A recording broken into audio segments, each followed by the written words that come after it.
Now, pollen from the anther of a plant is carried by the wind. अब जो plant के anther में जो पोलन होता है उसको कौन कैरी करता है? विंड और बाय इंसेक्ट्स. ये विंड और इंसेक्ट्स के थ्रू कैरी होता है, ले जाया जाता है to the stigma of a flower for fertilization. और जो स्टिग्मा है वो फ्लावर का फीमेल पार्ट है. ठीक है, वहाँ पे फर्टिलाइजेशन के लिए वो जो पोलन है वो विंड और इंसेक्ट के थ्रू कैरी होता है. This process is known as pollination. इस प्रोसेस को कहा जाता है पॉलिनेशन. ठीक है, पॉलेंस का ट्रैवल करना बाय द विंड और insect to the stigma of a flower for fertilization. ठीक है, the pollen grain pass through the style and unite with the egg cells in the ovule. अब ये जो pollen grain है ये पास करते हैं स्टाइल से, ठीक है, और unite with the egg cells in the ovule. This process is called fertilization. Once fertilize the ovary changes into fruit and ovule into seeds. एक बार जब ओवरी ये फर्टिलाइजेशन हो जाती है तो ओवरी किस में बदल जाती है? फ्रूट में, और ओव्यूल सीड्स में. ठीक है, this you can see here, these are the parts of the flower. This is stamen, this is pistil, this is the male part, this is the female part, this is petal, the colored one, and this is the sepal, the green part. Next, seeds in the fruit can create new plants. जो fruit के अंदर seeds होते हैं ये new plants create करते हैं, बनाते हैं. When pollen from a plant's stamen is transferred to the stigma of the same plant is known as the self-pollination.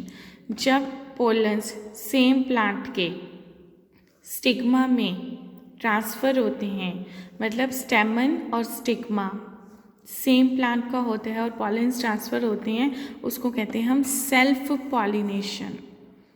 ठीक है, when pollen from a plant's stamen is transferred to the stigma of a different plant, it is known as cross pollination. बेटा simple सी बात है, जब एक ही plant का mail और female part यानी कि स्टेमन और स्टिग्मा से पॉलेंस ट्रांसफ़र होते हैं उसको सेल्फ पॉलिनेशन कहते हैं. और जब मेल और फीमेल पार्ट डिफरेंट प्लांट्स का होगा, ठीक है, तो उसको क्रॉस पॉलिनेशन कहते हैं. By cross pollination we can produce a variety of plants. ठीक है, क्रॉस पॉलिनेशन के द्वारा हम वैरायटी ऑफ प्लांट्स को प्रोड्यूस करवा सकते हैं. Pollination occurs in several ways. अब ये पॉलिनेशन भी बहुत तरह से होती है. The ways are plants rely on birds, insects, animals और the wind to pollinate them.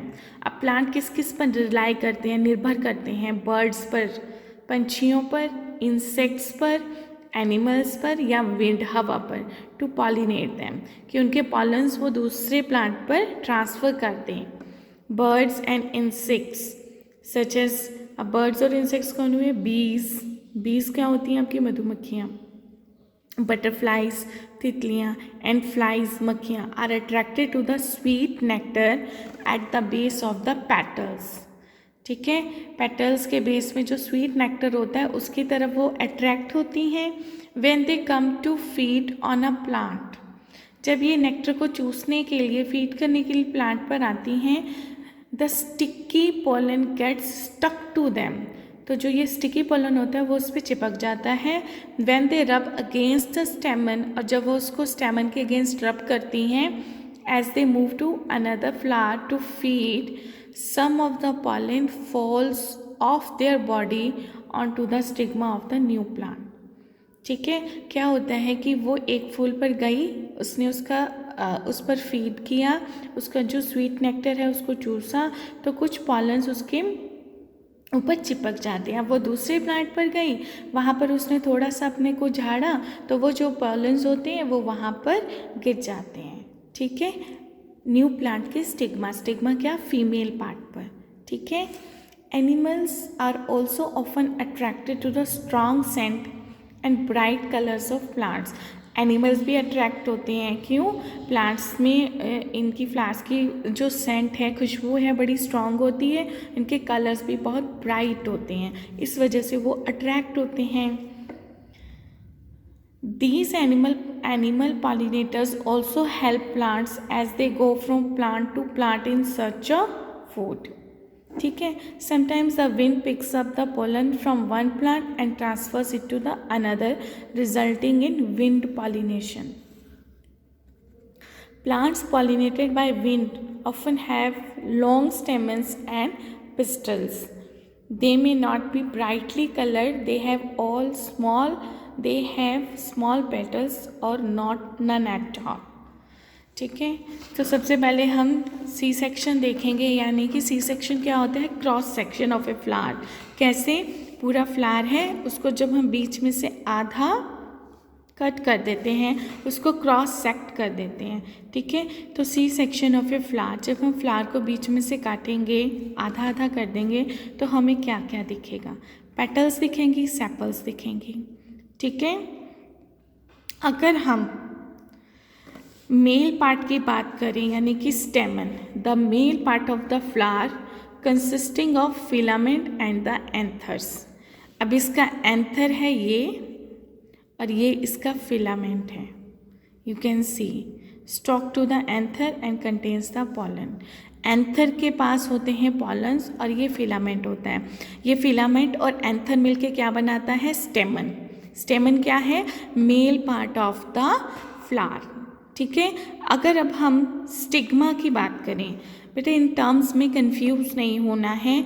अगर एक बार आपने इसे ध्यान से समझ के इन वर्ड्स को समझ लिया, तो आपको फ्लावर का सी सेक्शन ड्रॉ करने में और उसकी लेबलिंग में दिक्कत नहीं होगी। जो पेटल्स और सेपल्स आपको क्लियर हो गई। कलर्ड पार्ट को कहते हैं पेटल्स, और जो आउटर कवरिंग है ग्रीन पार्ट, उसको कहते हैं सेपल। ठीक है, जो प्लांट का मेल पार्ट है उसको कहा जाता है स्टेमन। स्टेमन, ठीक है, और स्टेमन के आगे फर्दर क्या पार्ट होते हैं? एंथर और फिलामेंट। एंथर और फिलामेंट। ठीक है, अब हम बात करते हैं स्टिग्मा। स्टिग्मा है आपका फीमेल पार्ट। ठीक है, it is covered with a sticky substance which helps pollen grains to stick. इसमें एक स्टिकी सब्सटेंस होता है जो हेल्प करता है कि पॉलन इसमें स्टिक कर जाए। ठीक है, चिपक जाए। ठीक है, अब इसमें भी आगे फर्दर क्या है? ये स्टाइल है और ये पिस्टल है। ठीक है, पिस्टल, ये स्टाइल, ये स्टिग्मा, सॉरी स्टेमन और पिस्टल कहा जाता है। स्टाइल और स्टिग्मा है ये, और ये इसमें ओव्यूल है और ये ओवरी है। ठीक है, जो ओवरी है फर्टिलाइजेशन के बाद ये फ्रूट बन जाती है, और जो ओव्यूल है ये क्या बन जाते हैं? एक मिनट, हाँ, यहाँ आपने पढ़ा था ovary changes into fruit and ovule into seeds. ठीक है, तो ओव्यूल सीड बन जाते हैं और ओवरी फ्रूट बन जाता है। ये आपका फ्लावर का सी सेक्शन है। उसके बाद हमने पढ़ी थी पॉलिनेशन। पॉलिनेशन हमने पढ़ी थी दो तरह की, क्रॉस पॉलिनेशन और सेल्फ पॉलिनेशन। ठीक है,